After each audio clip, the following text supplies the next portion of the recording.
Hey everyone, welcome back. Today I wanted to go over with you some tips for a healthy pregnancy.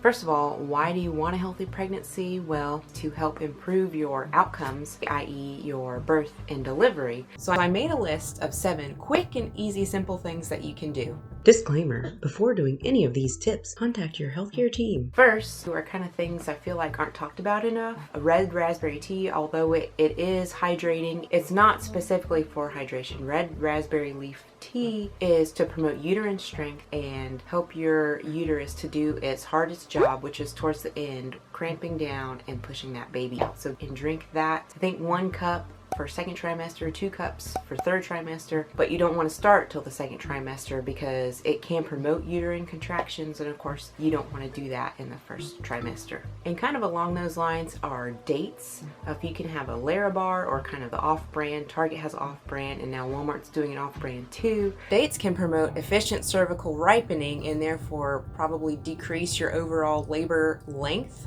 and also decrease the likelihood of you using Pitocin. So overall, dates have been found to reduce the need for induction and overall augmentation of your labor, and I'll make sure and put some links for you guys to look at if you want. Tip number 2, which I'm sure you have heard this from everybody and their brother, but it's so important, is to stay hydrated. So that means drinking plenty of fluids, i.e. water mostly, but also other drinks that will hydrate you. You can do coconut water. Gatorade is okay, although if you're sensitive to dyes or sugar, I would steer clear. Anything to help you stay hydrated. If you're a coffee drinker like me, I would just keep an eye on that because coffee is a diuretic. So make sure you're not overdoing it, but of course, 1 or 2 cups a day is probably not going to hurt anything. And if you are doing that, just watch your caffeine. Another great thing you can drink is decaf tea if you're not a coffee drinker, or you can do a green tea, which is naturally caffeine free. Number 3 is just to stay active. It doesn't mean you're doing hard labor or anything like that, but stay active.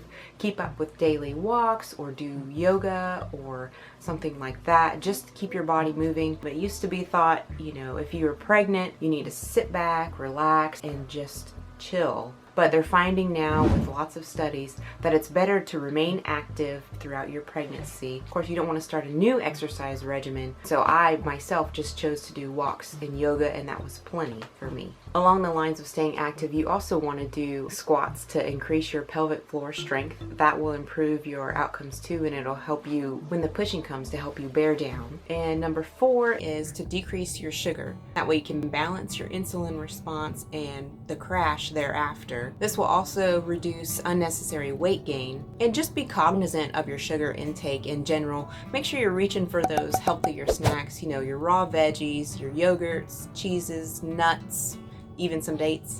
And just make sure you're not overdoing it on the fruit. Another one of the most common ones, try and de-stress as much as possible, because when you're stressed, you release cortisol, and that can have negative effects if prolonged. Try and decrease your stress. I know it's easier said than done, but make sure you take time for yourself. Do an activity you like to do, read, hike, non-strenuous hiking, along the lines of self-care. Make sure you're not overdoing it and you're not pushing yourself too hard. Number 6, make sure you get plenty of rest and sleep. Guard that sleep, because while you're sleeping, your body is regenerating and it's rejuvenating for you and your baby. And it's also boosting your immune system, and you don't want to get sick while you're pregnant because it's harder to kick that. I think recommendation is 8 hours, but hey, if you can get more, or if you can take naps, more power to you. I try and do that with my job and kids, but it can be tricky, and I understand that, so just try your best. And then the last thing is make sure you stay up on your supplements. It is so important to get plenty of vitamin D, a good probiotic. My midwife recommended Femdophilus, but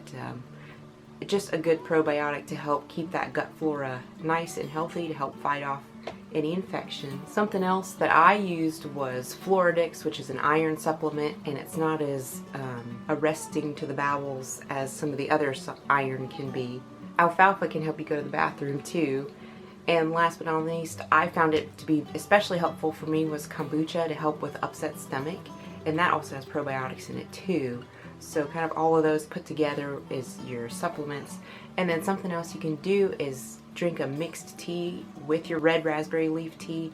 that includes some of these other things. So if you're pregnant, congratulations. I made this list to improve and increase healthy outcomes for both mom and baby. And these really helped me out, and I hope they'll help you out too. Do you have any other tips for me, or have you tried any other things? Oh, I hear a baby crying. Until next time.